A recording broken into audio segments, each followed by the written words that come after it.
What's happening in Canada right now that's led you to fall out of love? The big one's the truckers. When you have this kind of legislation that was put in place to deal with like a 9/11 type event, and it's being used against people protesting the state, and not people, but blue collar union people, Right. when their kids were explicitly being threatened by the cops. We're going to take your kids. This is Soviet type stuff.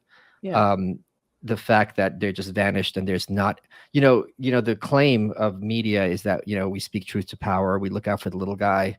And as soon as this is very clearly a David and Goliath situation, and they could not be more for Goliath if it was possible.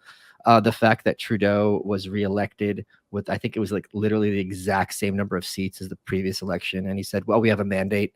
The authoritarianism is completely insane.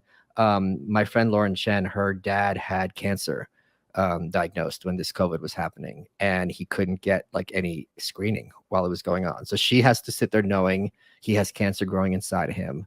But we're worrying about COVID now, so you have to sit in your ass. And one of the reasons I moved from New York is she had this great line. It just really, because sometimes someone will say like one sentence and like your brain just clicks.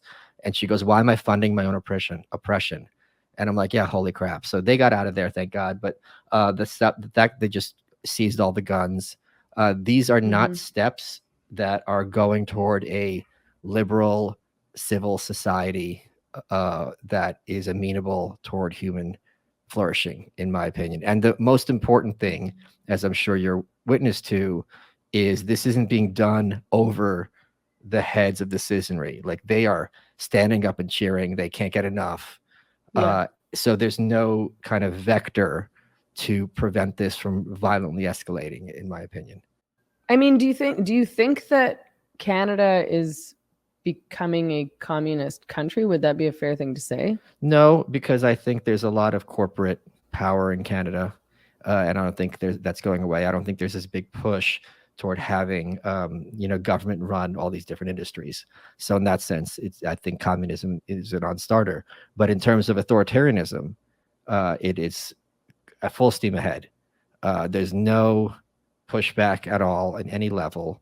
The fact that the universities, which were already radical to begin with, are now in a position, are kind of flexing their muscles. They're like, all right, we're done talking. It's time to start implementing these kind of radical ideas and oppressing citizens who go the wrong way, whether it's someone who's highly educated and prestigious like Jordan Peterson, or again, a population that's less educated and lower status like the truckers.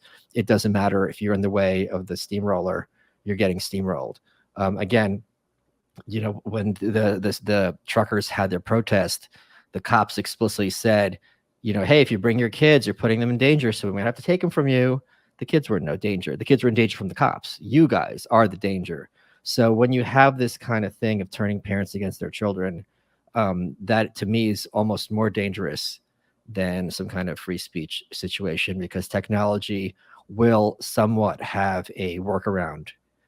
Maybe it's some alternative sites. Maybe you have an IP somewhere else. I don't know. They're not great solutions, but if someone takes your kid, there's no solution for this. This is irrevocable and extremely traumatic and pure evil.